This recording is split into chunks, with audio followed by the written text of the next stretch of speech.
we can actually create an ad that looks good on every page, no matter how big the page is. There's no lowest common denominator box. So I think that's what native advertising is, and I think the application as it pertains to retail media is going to be X more effective than display banners. Getting assets from retail media companies and being able to arrange them in dynamic ways that are integrated into the publisher page, I think that's the biggest underestimated thing right now. Andrew Eifler is Chief Product Officer at TripleLift and one of the rare ad tech execs who doesn't just diagnose the mess, he's actively cleaning it up. From AppNexus, rest in peace, to TripleLift, he's seen the industry from the inside and isn't afraid to say what's broken, what's bullshit, and how we actually fix it. Multi-billion-dollar complex federal court litigation. We do it day in, day out. And we've built a team dedicated to doing nothing but keeping you safe in the most dangerous litigation in the world. We're comfortable where everybody else is horribly uncomfortable. And with the litigation piece, we bring the compliance piece, right? That's what I'm adding. That's what my entire team is adding. We've built TCPA World only for you folks to help you folks out. I'm Pesach Lattin. This is the ADOTAT Show where we slice through ad tech hype and get to the real story. Today's guest is Andrew Eifler, a programmatic veteran who shaped the industry at TripleLift, and before that AppNexus. He's got sharp takes on RTB, retail media, and why programmatic still feels like the Wild West. Andrew, welcome. Let's start simple. How are you? And on a scale from mildly skeptical to full-blown conspiracy theorist, also, where do you stand on ad tech's future? Thank you so much for having me. What a great way to start the interview. I think I'm right in the middle. I think I see the limitations and inefficiencies that exist in our market, but I'm a huge optimist about the future of programmatic, about the future of the open web. And I think if we cooperate and we work hard, we can solve some of the biggest problems facing our industry. We can create a monetization engine for the open web that powers the content that ultimately my children will rely on for information and entertainment. So AI is supposed to improve targeting, but how much is real innovation versus just hype? Yeah. I think AI, everyone intuitively understands that AI is going to be a big disruption to our industry. But I think in actuality, the innovation will come in waves. The first wave was sort of basic chatbot interface, sort of introduce a new way of interacting with computers. The second wave was code assist. And I think pretty much every company in ad tech now uses some amount of code assist AI technology. Pretty easy to implement and pretty well understood. I think the third wave, which is coming this year, is the agentic wave, where ad tech really creates AI agents to help with specific tasks. So think of it as like you actually hire an agent to do tasks for you. And if you think about the number of tasks in programmatic advertising that are technically complex, manually labor intense, and require accessing data that's difficult to get your hands on, it's got to be like 50% of all the work that's done in our industry. So I think that's the one that gets me really excited, is like, how do we use this transformative new technology to bring a lot of the sort of dead weight that's holding the industry back and remove some of those barriers? What if that dead weight's your job? And I don't mean your job specifically, but maybe it is. Yeah, I think this is sort of a common concern, is like, hey, is AI going to take my job? I think what we have to remember is in programmatic, we compete with each other, right? So there's hundreds of ad tech companies who compete with each other. But more than that, programmatic as a whole is a monetization engine for the open web. So the open web as an entity, as an advertising opportunity. And in general, the open web as an advertising opportunity is underplaying its potential by 100x. So if you look at some of the largest companies that have ever existed in the history of the world, right? These are advertising companies, Meta or Google.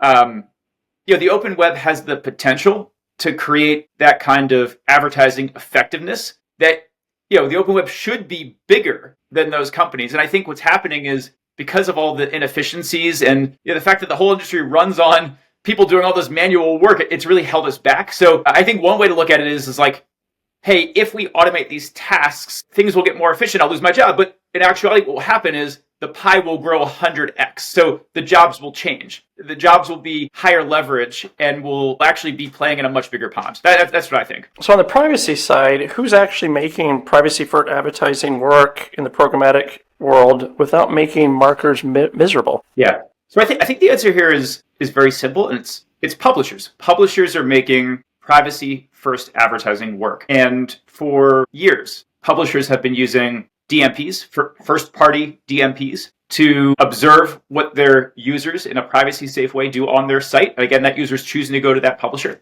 and creating packages, curation packages for advertisers to buy. And the most privacy safe, most direct way to activate targeting is through a publisher. And I think, at TripleLift, we've kind of taking that trend, and we bought one of the leading DMPs, a company called 1+X out of Zurich. And we're basically running it on the whole internet. We're basically giving the DMP away to publishers for free and creating curation packages across all publishers that can be bought programmatically. So I think a publisher-first approach to privacy-safe advertising is the right approach. And I think that's the one that is going to be ultimately.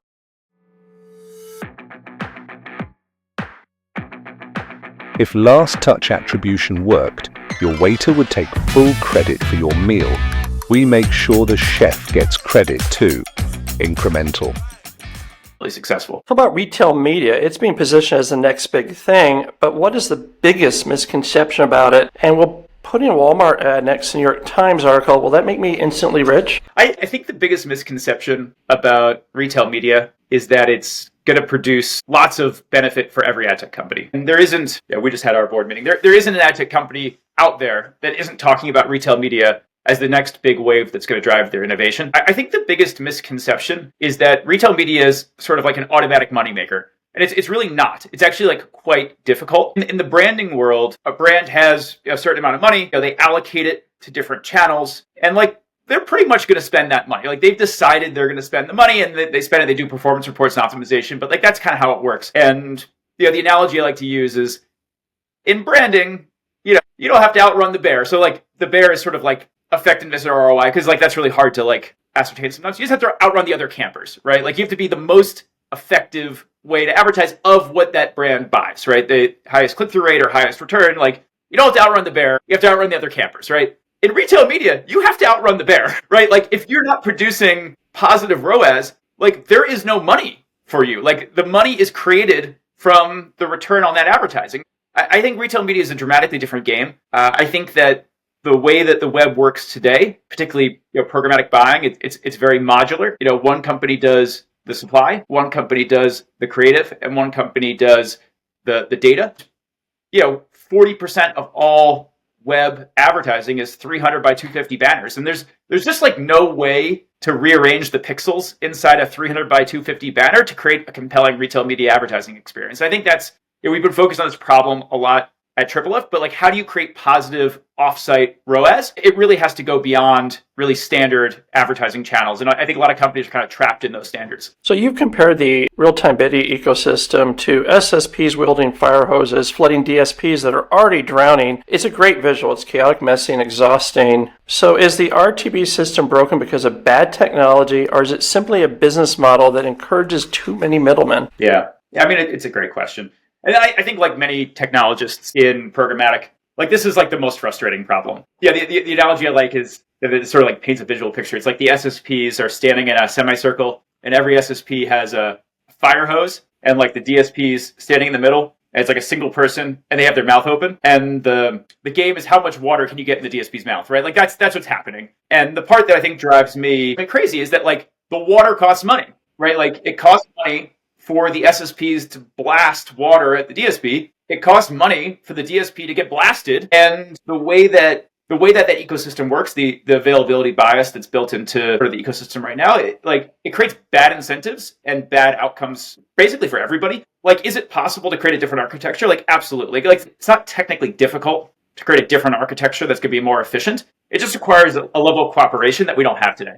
And I think specifically cooperation between DSPs and SSPs. And that's one of the topics that I've been particularly passionate about. How bad is bid duplication 2025? So, bid duplication is probably the primary way that SSPs and publishers get short-term benefit. And, bid duplication is not the topic it was 10 years ago, right? I don't believe there's widespread sort of flagrant duplication, because I think most DSPs have kind of cracked down on it. The biggest vector for duplication right now is actually reselling. So it's SSPs selling to other SSPs or other entities that then resell. And bidding against themselves, basically. Yeah. So every SSP that resells, every reseller relationship that an SSP has, increases their bid volume by 100%, right? It doubles their bid volume. So if you have 10 reseller relationships, you've increased your throughput of sending bid requests to DSP by 10x. And like right now, that's still like a acceptable way to run a business. And it, again, creates like pretty poor incentives, right? Because every intermediary you add actually like logically extracts margin from the value chain. So it's bad, right?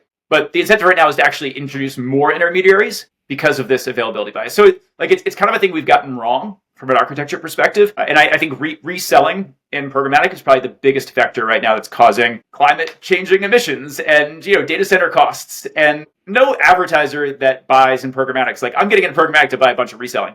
Most people don't really have it top of mind, but I think it's one of the things that we can really cut out if we want. We have the data now. We just need to decide that that's no longer allowed. Have you seen any SSPs trying to solve this with a fresh approach? SSPs have no incentive to solve this. I mean, at TripleLift, we've decided that we're not working with resellers, and it largely hurt us as a business. It's the right thing to do, so we're doing it. But I think the people that really have the incentive to solve it are the DSPs and the advertisers. I think broadly speaking, like the problem with programmatic is that there are 100 SSPs, and it's like a giant prisoner's dilemma, right? Like what if the DSPs actually push back? Would we see like a full-blown industry riot? If DSPs push back, I think that the big SSPs actually probably, like, they would probably all say the same thing I'm saying, but they would also say that, well, someone else is going to do it, so I have to do it, right? Like, the problem with the SSP world is there are 100 SSPs. Like, Chris Kane every month sends out a report and ranks the 100 SSPs. So, like, it's a prisoner dilemma with 100 SSPs. And right. Somebody's going to do the worst possible thing, and we all have to compete with it. I think at TripleLift, like, we take a very principled stance. It hasn't always been good for business. In many cases, it's bad for business. And I think kind of the thing that top SSPs bemoan is that there's 97 other SSPs out there that are willing to do basically anything to make money. And I think it's a big problem in our industry right now. It's preventing us from moving forward. So if you could rebuild the ecosystem from scratch, you're the new RTB god, what would be the mistake we would have to avoid, do you think? Yeah, I think the biggest mistake we made when we built RTB was having no sense of like ad quality. Right.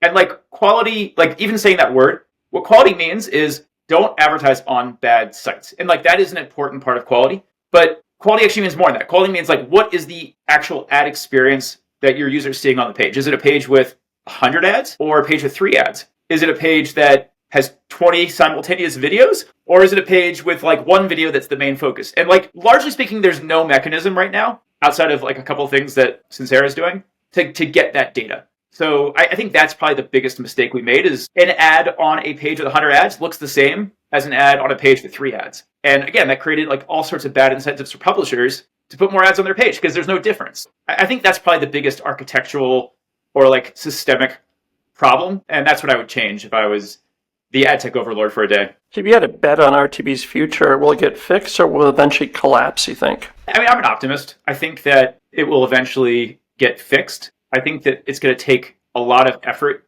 like a lot of really concerted effort by the top players to cooperate. And it will take industry bodies really, solving the low-hanging, or just like the problems that are slowing us down, right? Like billing discrepancies. Like the way I look at it is like, if you take art compared to like walled gardens, like what's the difference? Okay, walled gardens, no billing discrepancies. They have perfect attribution. They have higher addressability. They have no deals troubleshooting, right? Like those problems alone, like billing discrepancies, user match, deals troubleshooting, like we could solve those problems, right? Like we could create like a third-party server of record or even do it in the ad server. They're not like technically difficult problems to solve. It's just like we have to cooperate and really decide that we're going to solve these problems. So when we talk about who runs ad tech, and I've talked a little bit about the ad tech mafia, what do we mean? Is it who makes the rules, who collects the cash, or who just has the best PR team? Yeah. I think it's a little bit of both. I think ad tech mafia, it lives in the advertising world, and in the advertising world, perception is reality. And I think companies that control particularly buyer perception are the ones that are going to be most successful in running the industry. And getting sort of positive perception on the buy side goes a long way. Even if the things that are actually under the covers are quite suspicious, creating a world where sort of buy side perception is positive, like that kind of solves all of your problems in ad tech. And I think it's both a pro and a con. It gets buyers to believe in new trends. I think things like viewability or carbon emissions, like those are all things that immediately probably didn't have a lot of value, but over time have had like a tremendous value on the industry. And I think getting buyers to believe in those new trends, like that was really positive. But I think it's a double-edged sword, right? And there's a lot of companies out there that, buyers swear up and down this company's doing great, and like behind the scenes they're taking 80% margins. Like that happens a lot. But what's the most unexpected success story that you've seen? Yeah. So I mean, besides TripleLift. Yeah, besides TripleLift. So before TripleLift, I led the DSP product at AppNexus, and it might sound like foreign to people at the time, but when Trade Desk launched, they were really like kind of an underdog. They were small, they didn't raise a lot of money, and they had a strategy that was pretty different from everyone else. They really invested in the sort of agency first go to market. And at the time, like if you had told me that Trade Desk would be the breakout success and the sort of largest public ad tech company by an order of magnitude, like I would say, wow, like really, that's a tremendous change. And at the time, like your Turn and MediaMath and all these companies really had the market kind of locked up. But I think the way that Trade Desk has really operated the business and executed, like relentless execution over a decade, has really been remarkable. So didn't Mike's company, Mike Rubenstein's company, his new company got funding yesterday, I think, since we're bringing up AppNexus? Firsthand? Yeah, I think it did. Yeah, I saw it. It's AI for ad tech. I think what he and John Heller are doing is really smart. I mean, these are two really, really smart guys, right? John Heller was co-founder of Freewheel, and Michael obviously was a huge influence at AppNexus. So these are like two of the smartest people in ad tech. I think their bet is that AI is really going to change ad tech more than we think. They're the first company that's really come out and said, hey, we're an AI first ad tech company. I think it's really smart. I think they're just getting started in terms of what they can do. Huge supporter of the company. So if regulators force Google to break up its ad business, would the industry celebrate or would we probably secretly panic? Yeah, it's a good question. I think if you had asked me this question probably 10 years ago, I would have been like, we're all celebrating. I think that the way we've built this industry is so intertwined with the way that Google's products work that it's a little scary, actually. Right. So like all of header bidding, like header bidding exists because of a product decision that Google made to hard tie the ad server to the exchange, right? So like the entire ecosystem in which we operate is a response to the structure of a single product. And like part of me thinks like, yes, like let's break it up. Let's, untie DFP and AdX and let's have multiple publisher ad servers. Let's give publishers choice. Like I think in my heart, like that's kind of what I want to see happen. But in my brain, I'm like, I don't know what's going to happen if that happens. Like it's such a disruptive change to the industry.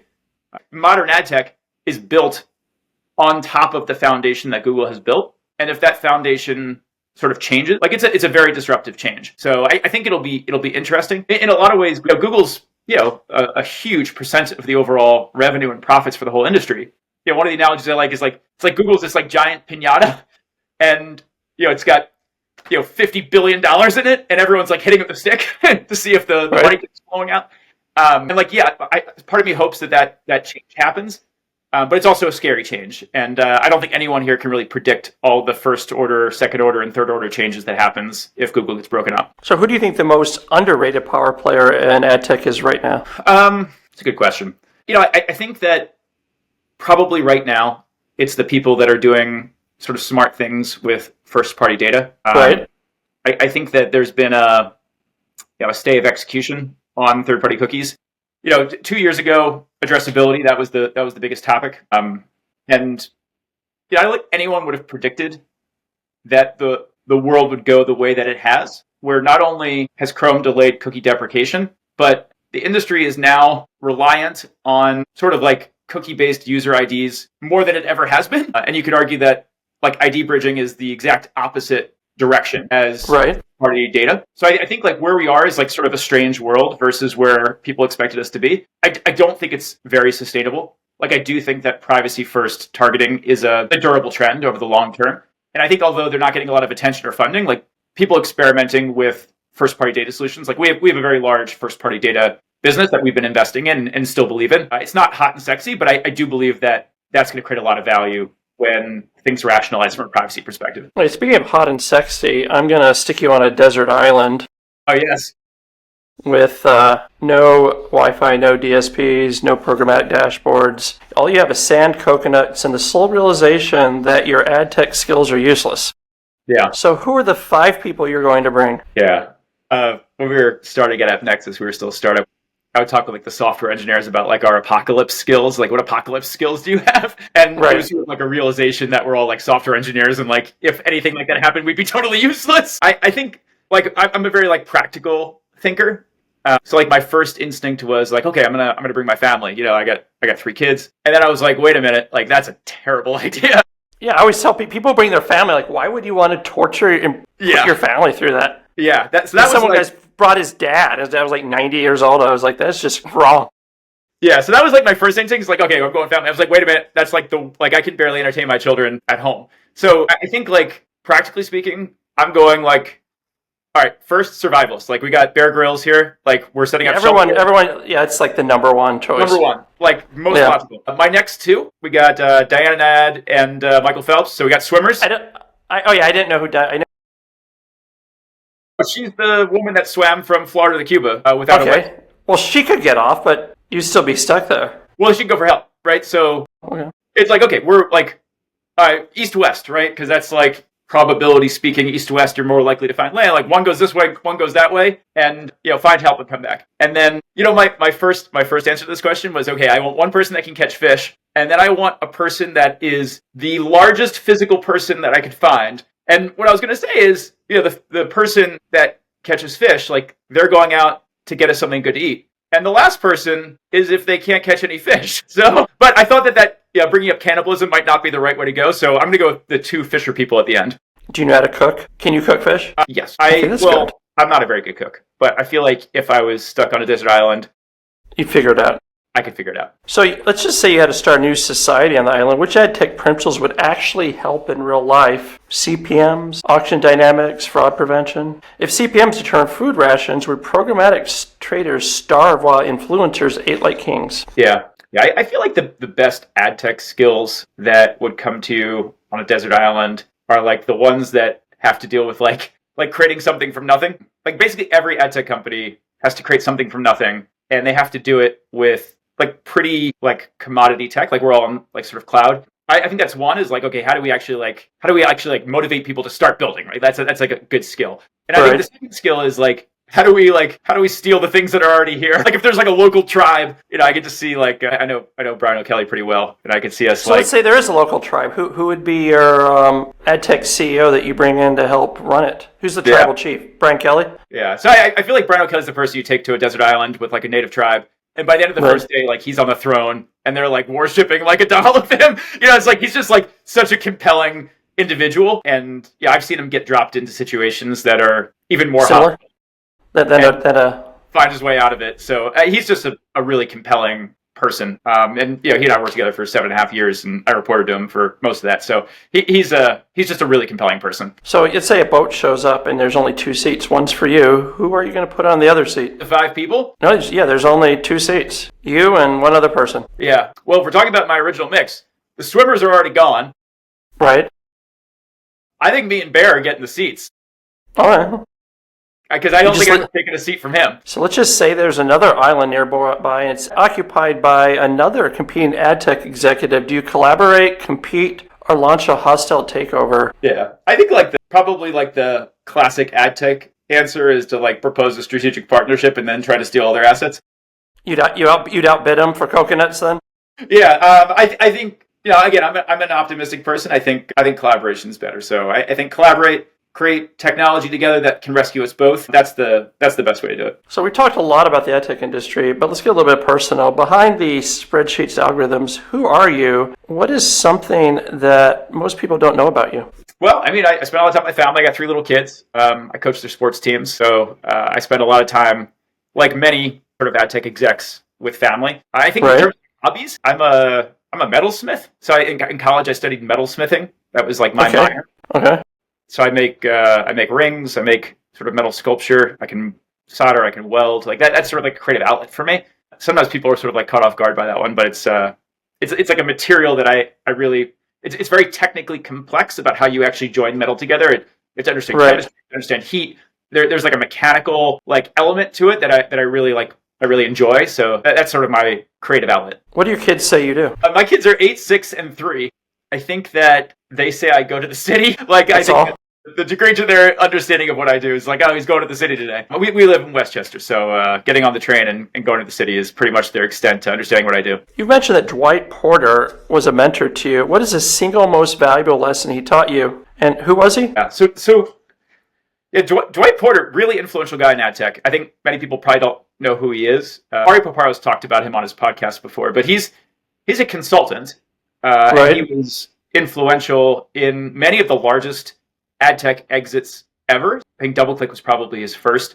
AppNexus was his second. And he actually worked with TripleLift too. But he's a strategy consultant, and he works with the executive team on primarily product, pricing, and corporate strategy. Those are his topics. And he's just a genius. Like he's so smart. And the thing that he taught me, I've known him for a long time. We work together really closely. But he's got a product management methodology based in a price value mapping that is really, really compelling and leads to value-based product management, which has been kind of the way I've built my career, is on this, how do we create more value for customers than anybody else? That's been the thing he taught me that's been most influential. He's still around. He's really smart guy. He's a good friend. So looking back at your career, is there a specific moment, good or bad, that shaped your career? Yeah. I think that there's been a lot of moments, right? So yeah, I worked at an ad agency, then I worked at AppNexus. We sold AppNexus to AT&T, and then I joined TripleLift, which was founded by AppNexus employees. But if there was one moment that I think really probably like accelerated my career by 10 years, it's probably like a year and a half into my work at AppNexus. You know, I joined AppNexus as effectively an engineer, on our data science optimization team. And when I joined the company had 50 people. It was a small startup, and it was still young enough where every employee, we sent an email to the whole company saying like, hey, this is Andrew. He's going to be on this team. And in that email, there was a link to, I wrote a blog. Right. I wrote every week, right? Every week for 10 years, I wrote a blog post. And there was a link to the blog in the email. And a year and a half after I'd been at AppNexus, Brian O'Kelly pulled me into a room and said, hey, I want you to be our product management lead for our buy-side business. And I said, hi, I'm Andrew. It's nice to meet you. I never talked to him before. Right. I was like, I don't know, like, why are you, like, how do you even know me? And what I didn't realize is he'd been reading my blog for the past 75 weeks. So he understood how my mind worked. He understood what I did. And he'd already made the decision that I was the right guy for the job before I'd even met him. So that moment, like, that really accelerated my career by about 10 years and put me on the path I'm on today. Was there ever a day you just wanted to like drop out and raise llamas in the countryside? I think we all have those days. I think in ad tech, it's impossible to avoid those days. I mean, we're all working so hard, and there's so many challenges. But at the same time, it seems like what we're doing should be much simpler. So, I fantasized about a good llama farm. But yeah, no, most days I don't. If you could teleport anywhere right now, where would you go? And you can't stay away from this interview. I'm a big family guy. It's less about, I think I would use, if I had the skills to teleport, it would be mostly about like teleporting home from work trips. Not take the train, take the MTA every day. It's too much. Yeah. Well, I fly a lot. I have to go to a lot of conferences, a lot of trips, so international trips. So I think the ability to teleport home, especially when you're in like some place that takes a long time to get to, the ability to cut down travel time, like that would just be a huge benefit. So I think teleporting home, that would be my primary use case. So what's the thing that most people get wrong about you? People don't really get a lot wrong. People generally get a feel for who I am, like almost immediately. There's not been anyone who's really gotten anything wrong about me. So I'm kind of a straight shooter in that way. So every year someone declares that TV is dead, cookies are dead, display ads are dead, blah, blah, blah. But someone advertising, it just keeps evolving like a cockroach that survives nuclear apocalypse. So what's the one part of advertising future that people are still underestimating? Yeah. I think people are underestimating the potential of the open web. Right. And right now, like the fact of the matter is the CPMs that we produce for publishers are not good enough for those publishers to run thriving businesses. Like that's just the fact of the matter. And also the fact of the matter is the returns that we produce for advertisers aren't good enough to put open web above search or social in their priority stack. Like that's just like a fact of the world. But like it's very possible for that to be the case. And I think if we go systematically through all of the sort of issues, the sort of nagging issues that are dragging down the open web and solve them from a technical perspective, we can do that. Like we can actually grow. And what's the biggest issue? Yeah. I think that there's not like one biggest issue. I think there's probably like 4 or 5 small issues that are just like sand in the gears, right? Like every one of these calls troubleshot a billing discrepancy, right? Like your tag fires at a slightly different time than my tag and it creates like a 5% discrepancy. Like that's just like sand in the gears. Like search and social don't have to deal with that. or like troubleshooting a deal, like, did you set up the deal right? Even something like user match, user sync, right? Like the way we do user syncs right now, I guess in a cookie world, it's just preposterous. Like everyone has their own ID and we all handshake with each other all the time. Like all of these things like are just like little impediments to us cooperating and creating an advertising tool that one like produces higher CPMs for publishers and then higher return for advertisers. And I think from a TripleLift perspective, like we're like really focused on the creative aspect. Like why do all our ads have to be trapped in 3x250 banners? Like it doesn't make sense. Like we should be able to integrate. Triple is effectively a vertical integration of supply and creative. Like we should be able to integrate supply and creative where we can do more compelling things on page. So these are all the things that I think we can solve, and the pie will grow 10x, 100x. Is there an ad format that you think is currently underrated and is about to explode? Yeah, I mean, I think a little biased, but native advertising I think has gotten a total misconception over the past 10 years. All native advertising is a vertical integration between supply and creative. So, the way that most if you're a DSP buyer today, chances are you buy your supply from one person, it's an SSP, you buy your creative from a different person, it's like a DCO vendor, and you buy your data from a third person, which is a data company. It's very modular. What native advertising is, it's a vertical integration of those things. Like we create ad formats that are integrated into the creative and the supply. So we're not constrained to fixed banner dimensions. We can actually create an ad that looks good on every page, no matter how big the page is. There's no lowest common denominator box. So I think that's what native advertising is. And I think the application as it pertains to retail media is going to be 10x more effective than display banners. Getting assets from retail media companies and being able to arrange them in dynamic ways that are integrated into the publisher page, I think that's the biggest underestimated thing right now. So you've seen trends rise and fall, companies boom and bust, and more than a few overhyped ad tech startups crash and burn. When everything is said and done, what do you want to be remembered for? Yeah, I think like the thing that drives me most is actually creating high CPMs for publishers and high ROAS for advertisers, right? In ad tech today, it's really hard to be a publisher, right? Like running a publisher business is really, really hard. It's hard to make the economics work. It's hard to do it. You have to do a lot of manipulation of your tech to get it to work. And on the advertiser side, running an open market programmatic advertising business, that's also really, really hard. I think solving those problems, like the tech is just not good enough. And I think the one thing that keeps me up and like, I want to look back in 10 years and say, okay, what did we do? It's like we solved that problem. It is now possible to grow a business using the open web as a method. Or it's now possible to run a digital publisher as an independent entity, not inside a walled garden. Like that is what motivates me most. And the thing is, it's perfectly solvable. We just need to commit and cooperate to do it. So is there a point in your career where you said you made it? And again, not this interview. Yeah.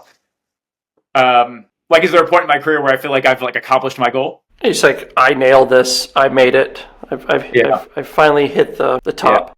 Yeah. I mean, I've been very fortunate, right? I've been through $2 billion plus acquisitions, and I think that's relatively rare. There's probably not like a lot of people that get to do it twice. I think that those events definitely are points of validation. I don't think I'll really have felt satisfied until we solve some of the technical problems. So I think like the problems that really motivate me are like, how do we get this tech to work better? And I think until we get to a point where we can produce CPMs for publishers to actually run their businesses, we can produce ROI for advertisers, where the open web is more competitive with search and social, like that's when I'll think I'll have made it. So what's one outdated practice you want to see disappear? Practice I want to see disappear. I think if I had to start a company in ad tech today, I think like pretty much every ad tech company has an army of people that are basically doing like exchange traps, like looking at like trapping data from the real-time feed and trying to figure out like what's going on. And like, I don't know, like 10% of all of the effort in our industry is like waiting there while the, your systems trap the data and like looking at the data and making the JSON pretty and then like trying to find the data. There's got to be an AI way to solve that problem. Like that is an outdated practice at this point. If I had to start an ad tech company today, it would be a third-party exchange trap system. And like, I would buy that product as a product lead for TripleLift. So that would save me like so much work, and it would give me access to much more data to run my business better. So like little things like that. That's what I'd like to see sort of go away. Manual effort that's inefficient. So if you had to sum up your entire ad tech journey in one sentence, what would it say? Oh man, that's hard. I would say it has had some success, hasn't solved the big problems yet. And last question, what is something you've never said in an interview before but wish you had? Man, that's a good question. I'm pretty forthright. I think probably like this interview is going to make me $1 million. I don't know. That's a wrap on this episode of the ADOTAT Show, where we didn't just poke the ad tech bear. We handed it a fire hose, asked it to debug the JSON, and then put it on an island with Brian O'Kelly and Bear Grylls. Huge thanks to Andrew Eifler, Chief Product Officer at TripleLift, for not just showing up with talking points, but with honesty, architecture, and the kind of clarity we don't get enough of in this business. Massive appreciation to our sponsors.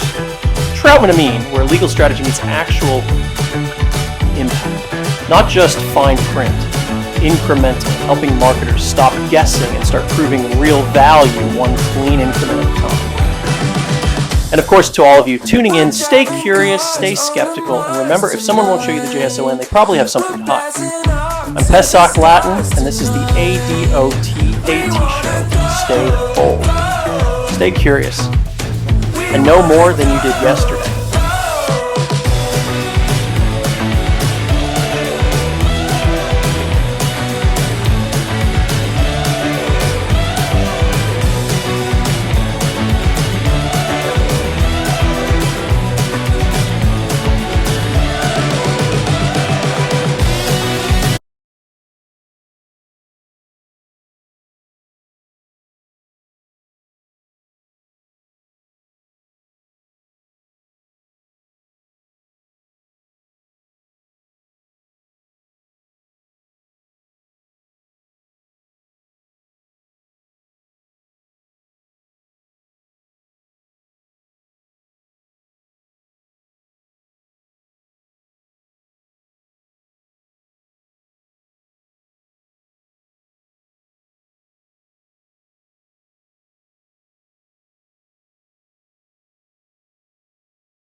We're driving cars on a Mars tonight. We're blasting off to the stars tonight.